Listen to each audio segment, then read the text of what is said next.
বিগত 16 বছরে কি কি দুর্নীতি হয়েছে সেটার জন্য একটা শ্বেতপত্র প্রকাশের মাধ্যমে আমরা চাই যে সেটিকে জনগণের সামনে নিয়ে আসা হোক এবং যথাযথ আইনি ব্যবস্থার মাধ্যমে দোষীদেরকে আইনের আওতায় নিয়ে আসা হোক।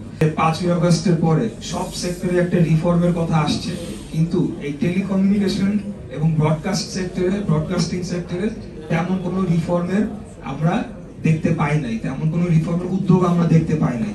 রিফর্মস কমিশন গঠন করা হয়েছে, কিন্তু আমি মনে করি যে এই টেলিকমিউনিকেশন সেক্টরে অন্যতম বৃহৎ দুর্নীতির একটা সেক্টর ছিল বিগত সরকারের, এবং এই সেক্টরের মাধ্যমে একটা কোয়ার্সিভ একটা নেটওয়ার্ক স্ট্রাকচার দাঁড় করানো হয়েছে, যেখানে সরকার চাইলেই ইন্টারনেট বন্ধ করে দিতে পারত, সেখানে যোগাযোগের যে ব্যবস্থা সমস্ত কিছু তারা নিয়ন্ত্রণ করতে পারতো, রাষ্ট্র নিয়ন্ত্রণ করতে পারতো।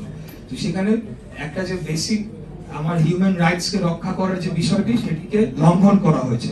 তো সেই বিষয়গুলো নিয়ে আমরা অত্যন্ত চিন্তিত, এবং আমরা চাই যে বর্তমান সরকার আসার পরে আমরা যে একটা বৈপ্লবিক পরিবর্তন সবাই আশা করছি যে সকল সেক্টরে হবে, সেই ক্ষেত্রে আমরা এই সেক্টরে তেমন কোনো রিফর্ম দেখতে পাই না। তা আমাদের মাঝে যেহেতু এই মিনিস্ট্রি দায়িত্বপ্রাপ্ত মাননীয় প্রধান উপদেষ্টার বিশেষ সহকারী রয়েছেন, আমি ওনার মাধ্যমে অনুরোধ জানাবো যে আপনারা পদক্ষেপ নিন। আর আরেকটি বিষয় হলো যে আমরা লক্ষ্য করছি যে এই পদক্ষেপগুলো নিতে গিয়ে আপনারা ব্যুরোক্রেসি থেকে চরম চ্যালেঞ্জ ফেস করবেন। আমরা জানি যে ব্যুরোক্রেসি থেকে আপনারা কোনো সহযোগিতাই পাবেন না, আপনাকে ধরেই নিতে হবে যে আপনার পাশের রুমে আপনার ব্যক্তিগত সহকারী, সেও হয়তো বা আপনাকে অসহযোগিতা করার জন্য বসে আছে, তারা কালক্ষেপণ করছে। এই টেন্ডেন্সিটা আমরা লক্ষ্য করছি, বিশেষ করে যে কোনোভাবে কালক্ষেপণ করে এই রেজিম পরিবর্তন হলে পরবর্তীতে আবার কোনো ভাবে তারা ঝেঁকে বসতে পারে কিনা, এরকম একটা টেন্ডেন্সি হয়েছে।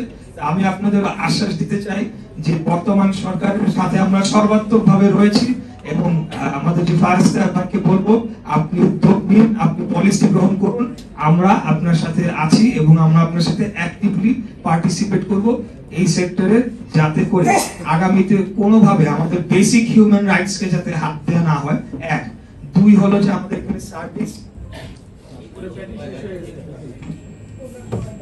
2 নম্বর হলো যে আমাদের যে সার্ভিসের কোয়ালিটি এবং প্রান্তিক পর্যায়ে ইন্টারনেট সেবাকে নিয়ে যাওয়ার জন্য আমাদের ইনফ্রাস্ট্রাকচারকে যেভাবে ইউটিলাইজ করার দরকার ছিল সেটিকে ইউটিলাইজ করা হয়েছে কিনা। ইনফো সরকার 1 2 3, আমি টেকনিক্যাল মানুষ না, আমি একদম লিম্যান মানুষ, কিন্তু আমি রাজনীতি বুঝি, আমি জনগণের চাহিদাটা কি সেটা বুঝি, আমি কোথায় এফেক্টেড হচ্ছি সেটা আমি বুঝি, এবং আমি একজন রাজনীতিবিদ। রাষ্ট্র পরিচালনার জন্য আমি মনে করি যে আমাদের কোন জায়গাগুলো খুব অত্যন্ত জরুরি গুরুত্বপূর্ণ সেই জায়গা আমি এমফাসাইজ করতে চাই। একটা টেলিকমিউনিকেশন সেক্টর, পাওয়ার সেক্টর, এবং এই সেক্টরগুলো কিন্তু আমাদের অত্যন্ত গুরুত্বপূর্ণ সেক্টর। এখানে একটা রাষ্ট্র পরিচালনা করতে গেলে এই সেক্টরগুলোকে রিফর্ম করা খুব জরুরি হয়ে পড়বে বলে আমি মনে করি।